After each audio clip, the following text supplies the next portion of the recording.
এটা তো আমার মানে থার্ড থার্ড ক্রিকেট জব বলবো আমি, যদিও এটা অনারারি জব। মানে প্রথমে খেলতাম, তারপরে ডেভেলপমেন্টে কাজ করলাম প্রায় 19-20 বছর এই আইসিসি এবং এসিসিতে। আজকে আবার একটা নতুন রোল দুদিন ধরে শুরু হলো। তবে একটা জিনিস আমার কাছে মনে হয় যে বাংলাদেশের দুইটা স্ট্রেংথ, একটা হচ্ছে অবশ্যই আমাদের বন্ধুত্বপূর্ণ রিলেশনশিপ, আর দুই নম্বরে হচ্ছে যে Bangladesh is the only country যেখানে সাংবাদিক এবং প্লেয়ারদের মধ্যে কোনো দেওয়াল নাই। এটা more of a family, more of a friendly relationship.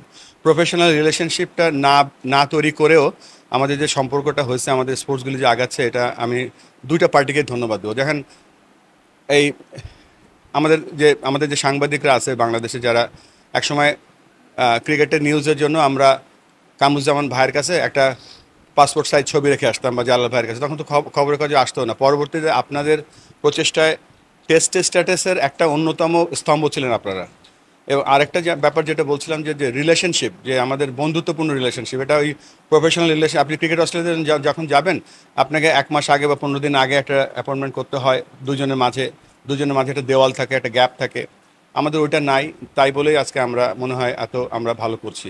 এবং এই ভালো করার যে একটা যে এনার্জি, এই এনার্জিটা আমরা পজিটিভলি যদি কাজে লাগাতে পারি, অবশ্যই আমাদের সব স্পোর্টসে আমরা এগিয়ে যাব। এবং আমি আশা করছি যে of course cricket, football, 28 Olympic, 2026 Asian games, সব জায়গায় আমরা ভালো করবো ইনশাল্লাহ।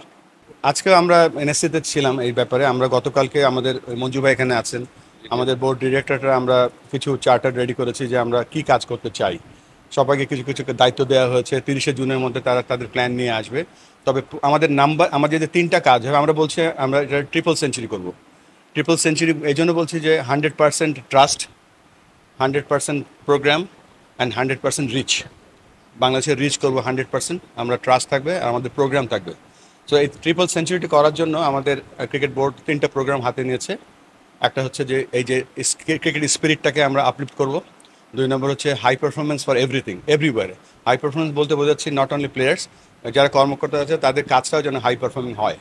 আর 3 নম্বর যেটা হচ্ছে যে আমাদের দেশে যে এই কানেক্ট করব, সারা দেশব্যাপী আমরা কানেক্ট করব, যে ক্রিকেট বোর্ড মিরপুরে বসে থাকবে না। যেমন আমাদের আমাদের এই মঞ্জু ভাই আমার সাথে আছে, রিজিয়নাল স্ট্রাকচারে নিয়ে কথা বলেছি 2000 টেস্ট স্ট্যাটাসের সময়, কিন্তু আজ পর্যন্ত হয়নি। তা আমরা যেভাবেই হোক, ব্যুরোক্রেটিক হয়ে হোক, আর আমাদের এনএসসি পুরো সাপোর্ট করছে। তার আগেও আমরা শুধুমাত্র ক্রিকেট নিয়ে বাংলাদেশের সব জায়গায় রিজিয়নাল সেন্টারের মতো করে আমরা ছড়িয়ে যাচ্ছি খুব শীঘ্রই। এটা আমাদের একটা প্রমিস ছিল আইসিসির কাছে টেস্ট স্ট্যাটাস পাওয়ার পরে, বাট এখন আমাদের এটা 1 নম্বর প্রায়োরিটি। অফকোর্স ন্যাশনাল টিমের পারফরমেন্সও যেখানে আছে। ওই ইলেকশনের ব্যাপারে কোনো আলোচনা হয়নি। আর আমি এই ব্যাপারটা আমার তো এখনো 48 ঘন্টা হয়নি, আমি একটু জেনে তারপর করবো। দেখেন, আমাদের কিন্তু আমরা কমপ্লেন করি ডোমেস্টিক ক্রিকেট নিয়ে, আমরা কমপ্লেন করি যে ঢাকায় বসে আমরা রাজশাহীর টিম করে দিই, চিটাগাং টিম, এইটা থেকে আমরা বেরোয় আসতে চাই। এটা হচ্ছে আলটিমেট।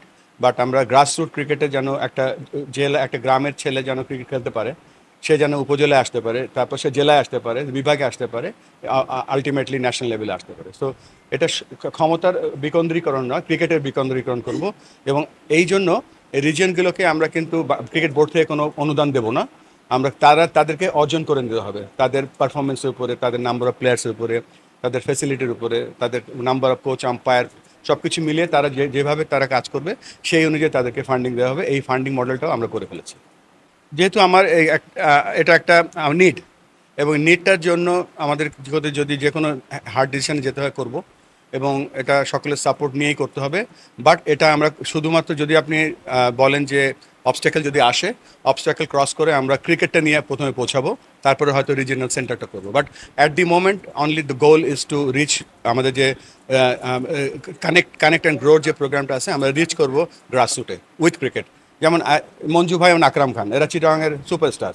আকরাম খান যদি আজকে চিটাগাংয়ে বলে আমি স্কুল ক্রিকেট করব, আমি গ্রামের ক্রিকেট করব, আমি উপজেলা ক্রিকেট করব, অবশ্যই হবে।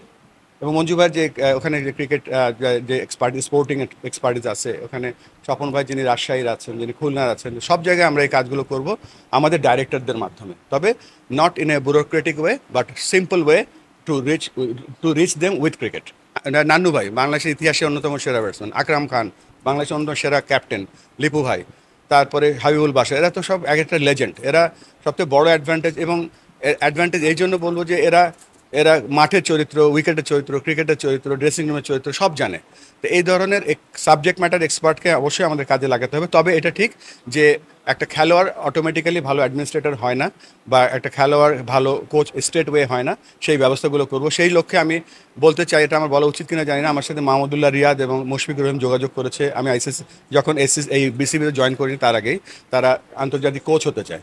সো সব এই ট্রেনিং এডুকেশন প্রোগ্রামগুলো আমরা ক্রিকেট বোর্ডের মাধ্যমে রান করবো ইনশাআল্লাহ।